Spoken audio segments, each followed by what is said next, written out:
Welcome to Kenton Teaches. Enjoy the video. In this video, I will explain how to buy put options on Charles Schwab.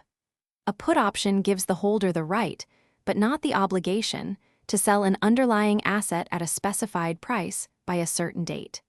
Investors typically buy puts when they anticipate a stock's price will fall, aiming to profit from that decline or to hedge existing long positions.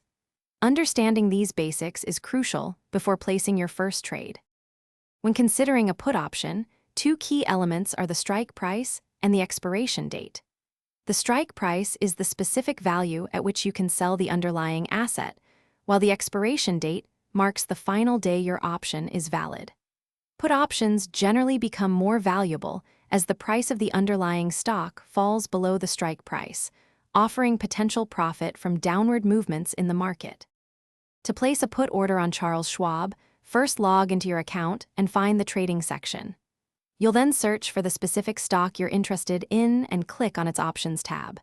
From the Options chain, select your preferred expiration date and strike price. Finally, specify the number of contracts you wish to purchase and review your order details before submitting it for execution. After buying a put option, it's important to continuously monitor its performance relative to your market outlook. You don't have to hold the option until expiration. You can sell it at any time before then to realize your profits or cut your losses. Remember to check the description below for a link to a highly recommended book on personal finance, as well as other valuable deals. Managing your positions actively is key to successful options trading. Thanks for watching. Please subscribe if this video was helpful.